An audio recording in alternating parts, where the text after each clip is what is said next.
Hey guys, Cynic UK here today, and today we're going to do a very short video talking about what I feel is the best starting farming route, and I'm going to give you reasons why. I'm going to tell you things that you can do with this and how you can transition into making more gold as you're trying to make gold, and tips and tricks on where you can sell stuff in the early game to make the maximum amount of gold whilst you're doing story missions or side quests or just farming in general. So without further ado, let's get started. So let's get right into the route. So I spawned at Windswood during the open beta, and I spawned at First Light during the closed beta, and in both situations I tried this strat and it worked very well, provided you stick to certain areas in terms of not dying, because otherwise it will slow down the route. So let's talk about it from my perspective of spinning at Windswood. So I spawned at Windswood, I did my missions, I got my little capsule that you get given full of iron ingots. You can do this before you get that, but this is just speeds up the process a little bit. So with that, it tells you to make a sword, and after you make the sword, you have enough to make an iron pickaxe, which is what I did to speed up this process a little bit. But you don't need it, it's not required, but in case you want to do it that way. So the route is over at Cutlass Keys. Now the reason why it's over at Cutlass Keys is a few reasons. So anything that's like in routes of missions, like all this area, all of these areas are within a mission where it's going to be a lot of foot traffic, and the only reason you would ever get these nodes is if one, the server is very, very quiet, or two, you just happen to walk past them as they spawn. So the area that I want to talk about is Cutlass Keys, and this area down here. The reason why this area is good is because, one, there is everything that you need apart from leather within this space. There is ways to advance it when you get more carrying capacity, also when you get higher level, because you can go to more of this area. And four, it's close to the city, and the reason why it's good because it's close to the city is because, one, you can teleport to it if you want to go and farm, but secondly, it's because of the weight that you have in the early game. So in the early game, if I was to take up 800 iron ore, it would be 160 weight. But if I was to go into Cutlass Keys and turn that 800 ore into 200 iron ingots, it would be 60 weight. So I could do 2.5 trips before I'm full, before I have to go back to my main city, which will be Windswood, to craft stuff or to work with it. So I have more, so I don't have to come down here again to find iron. I don't have to fight people for iron, because iron is like the most sought after thing, because you need it for basically everything. So let's talk about the route. So I like to start off, as I said, by Cutlass Keys. So I normally start from here. Let me just get a smaller brush, sorry about that. So we start from here, work our way down, go to this, go to that, go up here, go to the hemp, go up here, go down, around over here, to this, to this, to this, to this. So the reason why it's such a short route is because, again, of how much carrying capacity you have. So here there is 4 hemp flowers. If you need more, you can go over, you can detour and go over here, but I don't necessarily get all of my hemp from here because I want as much iron as possible. So I get the hemp from other areas, but you can get them obviously here just as you go through. So the areas that you want to avoid is over here, here, and in the middle here. The reason why you want to avoid those areas is because there are mobs that are higher level that will kill you, and there's links in this area, and then there's wolves in this area. As you can see, there's a wolf den. You cannot get saltpeter from this wolf den because it's not a cave, it's just a burrow. So if you scroll in, you'll see that there's no like cave or anything, so you can't get saltpeter from this wolf location. So how am I making the money? There are 2 things I'm doing. I'll explain one of them now. So the first thing I'm doing is I'm getting 2.5 runs of iron ingots, as much as I can carry from Cutlass Keys.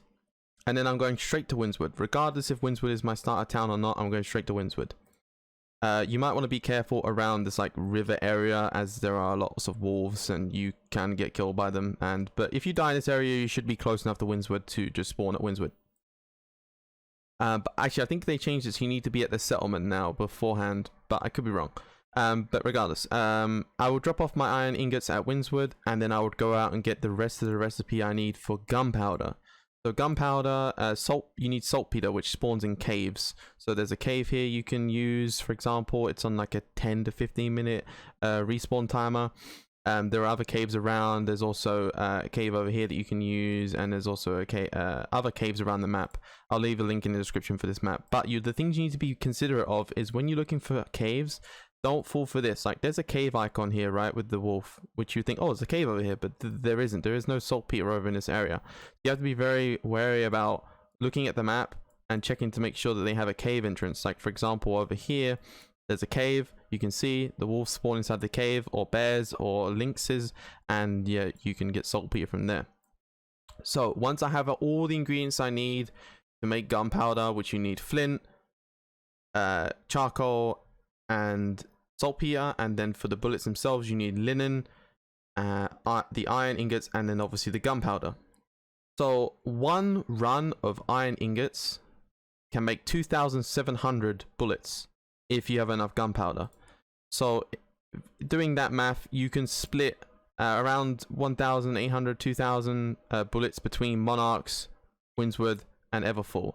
Now the reason why you want to sell in these three towns is because, one, Everfall and Windswood are like the prime spots. Everyone wants to be there. They're the center of the map, and they're like the main hubs for trading, if you will.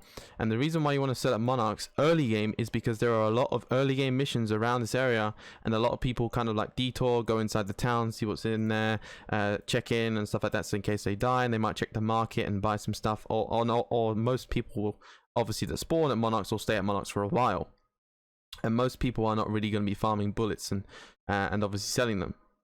So the one thing that you have to kind of take into consideration is there are going to be a lot of people like that kind of underball you, but they're only selling like 5, 6 that they find in boxes that they're not really using, so you don't really have to worry about those things. As long as you're not selling the bullets for an excessively high price, they will sell. I've made 5-6k in like an hour and a half, depending on how the day is and how full the server is. But I would assume at launch the servers are going to be pretty full, so you could be making easy 5k an hour by doing this if you have enough bullets within the space. So let's talk about the second thing that I do to make money. So this one is a little bit more risky, and if you get frustrated or you don't like walking in this game, I would highly recommend that you stay away from this. But this is kind of like a YOLO, but it does make a lot of money if you can get it to work. So what I would do is, if I don't have a lot of iron left, I would go back to Cutlass Keys and do another farming route, just so I have a decent chunk of iron ingots to make steel. And all I need for steel tools is the steel itself, which you can't make in these areas. You have to make them in another area, which we'll talk about in a second. And then you need coarse leather and then timber. The timber you can probably get up there, but I would recommend taking some with you just in case you run into some mobs that you just die. So just, yeah, bear that in mind. So another step to this is that you don't need it, but it will save a lot of time, is having a house. So what I did in the open beta when I made so much money is I bought the cheapest house that I could possibly find, which was 5k, but because the first house that you get in the game is half price, you get it for 2.5k, and then obviously the rent is half price for that week, and then the next week is back to normal price. The only problem with doing this idea is that when you're in late game and you try and buy a house for 20k, you don't have the half price house anymore, so you have to pay the full price straight off the bat. But gold won't really be an issue for you when you get to that stage if you can snowball this into mid to late game. So where are we going? After we got a house, if we want one, or if you don't mind walking, then you can continue with this. So we are going all the way up to Cleves Point. Now the reason why I'm going to Cleves Point is because the other areas, the normal areas shall we say, do not have any upgrade stations because nobody has control of the settlements yet and nobody has upgraded. But at Cleves Point you have tier 3 workstations. So what you can do is you can actually make steel tools in Cleves Point and then bring them back down to the other cities so that you can sell them for a decent amount of gold, because everyone wants to do everything fast.